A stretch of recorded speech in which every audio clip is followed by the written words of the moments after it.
Si Ellie Bennett ay laging naniniwala sa mahika ng mga pelikula. Hindi lang yung mahika na nagpapalipad sa mga superhero o nagpapahinga ng apoy sa mga dragon, kundi yung uri ng mahika na nagpaparamdam na pambihira ang mga ordinaryong sandali. Yung uri kung saan sa huli, nagkakatuluyan ang babae at lalaki at lumalakas ang tugtog habang naguunahan sila ng unang halik sa ilalim ng mga bituin. Para kay Ellie, ang totoong buhay ay parang mga eksena lang na naghihintay na i-edit para maging maganda. Pero ang totoong buhay, sa kasamaang palad, ay hindi sumasang-ayon. Unang araw na ng senior year, at si Ellie ay nahuhuli na sa kanyang schedule. 3 beses na siyang tinawagan ng kanyang matalik na kaibigan na si Mia. Pero abala si Ellie sa pag-scroll sa kanyang maingat na piniling Senior Year Vibes playlist. Bawat kanta ay pinili niya para tumugma sa montage na ini-imagine niya para sa taong ito. Ang taon kung saan sa wakas ay mapapansin siya ng matagal na niyang crush na si Colin Hayes. Si Colin ang perpektong leading man ng isang rom-com. Mayroon siyang malambot na brown na buhok, nakangiting ngipin, at ang natural na charm na nagpapagusto sa kanya sa lahat. Crush na crush siya ni Ellie mula pa noong freshman year, pero hindi pa sila nagkakaroon ng pagkakataon na maging mas malapit. Ngayong taon, determinado siyang baguhin yon. "Ellie, tara na!" Sigaw ni Mia mula sa driveway at biglang napabalik si Ellie sa katotohanan. Dinampot niya ang kanyang backpack, tiningnan ang kanyang sarili sa salamin, ayos ang kanyang kulot, at bagay na bagay ang vintage band tee niya sa kanyang high-waisted jeans at nagmadaling lumabas ng bahay. Nagsimula ng maayos ang araw. Ang homeroom ay puno ng mga antok na muka at pabiglang bati, at ang first period ay ginugol niya sa pagdudoodle sa kanyang notebook. Pero nang dumating ang second period, nagbago ang lahat. Naglakad si Ellie papunta sa kanyang locker nang makita niya siya. Hindi si Colin, bagamat kumabog ang puso niya nang makita itong nakikipagbiruan sa mga kaibigan sa dulo ng hallway, kundi siya. Si Wes Carter. Si Wes ay yung tipo ng lalaking hindi mo basta mabibigyan ng label. Hindi siya ang jock, ang nerd, or ang bad boy. Siya ay basta Wes. May kakayahan siyang magpakita sa mga pinaka-inconvenient ng mga magkakataon, tulad nung sinusubukan ni Ellie na kumuha ng cookie sa cafeteria or nung nagrarant siya tungkol sa latest Instagram post ni Colin. Lagi siyang may nakangiting ngisi. Parang alam na alam niya kung ano ang iniisip ni Ellie. "Hoy Bennett!" bati ni Wes. Nakasandal sa locker sa tabi niya. "Mukha kang seryoso. Anong nangyayari sa utak mo?" Ipinikit ni Ellie ang kanyang mga mata. "Wala kang maintindihan, Carter. Subukan mo nga ako." Nag-atubili siya, pagkatapos ay napabuntong hininga. "Sige, nagpaplano lang ako para sa senior year. Alam mo, para maging perpekto." Itinaas ni Wes ang kilay niya. "Perpekto ha? At ano ang perpekto para kay Ellie Bennett?" Ito ay... Tumigil siya, biglang naging self-conscious. Ito ay parang pelikula. Alam mo, yung lahat ay nasa ayos. At lumalakas ang tugtog sa tamang sandali. At sa huli, magkakatuluyan kayo ng lalaki. Tumawa si Wes. "So ano, sinusulat mo na ang buhay mo?" "Hindi naman sinusulat," depensa ni Ellie. "Sinasadyahan lang ng konti." Umirap siya. Nakangiti pa rin. "Talaga namang iba ka, Bennett." Bago pa siya makasagot, tumunog ang bell at naglakad na palayo si Wes. Pinanood siya ni Ellie. May kakaibang pakiramdam sa dibdib niya. Hindi niya maipaliwanag, pero may kakaiba kay Wes na palaging nagpapabalisa sa kanya.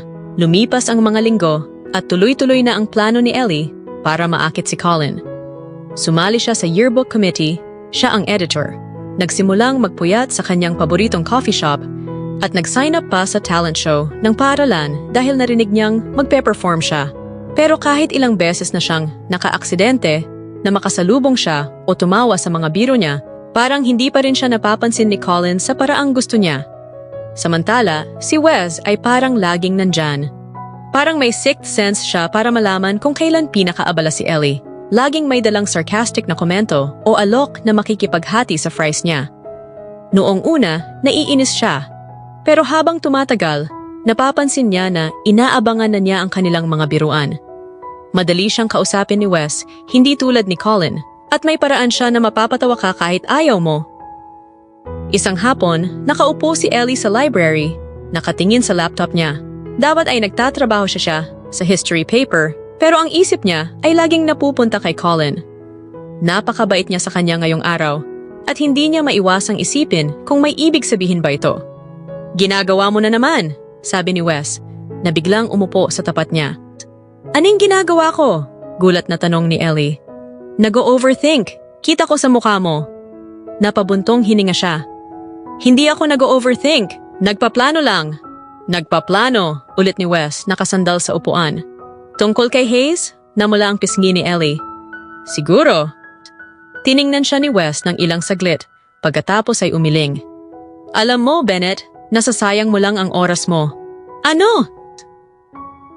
Hindi si Colin ang tipo ng lalaki na iniisip mo, sabi ni Wes. Hindi siya rom-com hero, tao lang siya. Tumikom si Ellie ng labi. At anong alam mo tungkol doon? Mas marami kaysa sa iniisip mo, sabi ni Wes ng may misteryo. Pagkatapos, bago pa siya makasagot, tumayo siya. Tara na! Labas tayo. Ano? Bakit? Dahil malinaw namang hindi ka makakapagtrabaho at naboboard na ako, nag-atubili si Ellie. Pagkatapos ay isinara ang laptop niya. Sige, pero hindi ito date. Ngumisi si Wes. Hindi ko naman pinangarap. Napadpad sila sa park. Nakaupo sa bench malapit sa lawa. Lumulubog na ang araw, nagbibigay ng gintong liwanag sa tubig at hindi maiwasang isipin ni Ellie na parang nasa eksena siya ng paborito niyang pelikula. May dala si Wes na gummy worms at naghahagisan sila ng mga ito para sa mga pato. So, sabi ni Wes pagkatapos ng ilang sandali, ano ba talaga ang gusto mo kay Hayes? Nag-shrug si Ellie. Ewan ko, perfect lang siya. Walang perfect. Siya perfect. Pagmamatigas ni Ellie. Matalino, nakakatawa, mabait. Mabait? Singit ni Wes. Yun lang? Mabait lang? Mas malalim pa dyan, sabi ni Ellie, kahit hindi niya sigurado kung ano ang mas malalim na yon. Siya lang ang gusto ko, tumahimik si Wes ng ilang saglit, pagkatapos ay nagsalita. Alam mo, minsan yung mga bagay na akala natin gusto natin, hindi pala yun ang kailangan natin. Kumunot ang noo ni Ellie. Ano ang ibig mong sabihin? Ibig sabihin, sabi ni Wes, tumingin sa kanya, baka masyado kang nakatutok sa ideya ng pagiging kay Colin, kaya hindi mo nakikita yung nasa harap mo na. Biglang kumabog ang puso ni Ellie. Para bang may sasasabihin pa siya, pero tumayo si Wes at nagunat. Tara na, sabi niya. Umalis na tayo bago mag-alsa ang mga pato. Habang lumilipas ang mga linggo, napapansin ni Ellie na mas madalas na siyang kasama si Wes. Nag-aaral sila ng magkasama, nagkakape at nanonood ng mga pelikula, kahit na puro action films ang pinipili ni Wes. Madali lang, masaya at hindi niya maalala kung kailan siya huling natawa ng ganito. Pero hindi niya matanggal ang pakiramdam na may mali. Tuwing napapangiti siya sa mga sinasabi ni Wes o nararamdaman ng kaba kapag tumitingin siya sa kanya, pinipigilan niya ito. Hindi ito parte ng plano. Hindi si Wes ang dapat magpaparamdam sa kanya ng ganito. Hindi siya ang lalaking dapat niyang makasama. At isang gabi, nagbago ang lahat. Iyon ang gabi ng talent show. Nag-ensayo si Ellie ng ilang linggo para sa kanyang guitar solo at determinado siyang gawin itong perpekto. Pero habang nakatayo siya sa backstage, nanginginig ang kanyang mga kamay. Magaling ka, sabi ni Wes. Biglang lumapit sa kanya. Umiling si Ellie. Hindi ko kaya. Kaya mo, sabi ni Wes ng matatag. Ikaw si Ellie Bennett. Matapang ka. Hindi ako matapang, sabi ni Ellie. Natatakot ako. Ngumiti si Wes. Magpanggap ka na lang. Ganon din naman kami. Napatawa si Ellie. Salamat, Carter. Walang anuman, Bennett. Nang oras na niyang tumayo sa entablado, huminga siya ng malalim at lumakad patungo sa spotlight. Malabo ang mga mukha ng tao, pero nakita niya si Wes sa likod, nag-thumbs up. Ngumiti siya, tinugtog ang unang chord, at hinayaan ang musika na magdala sa kanya. Iyon ang pinakamagandang performance niya. Pagkatapos, habang nag-aayos siya ng gitara, lumapit si Colin. Hoy Ellie, ang galing mo! Ang nasumigla ang puso ni Ellie. Salamat, Colin.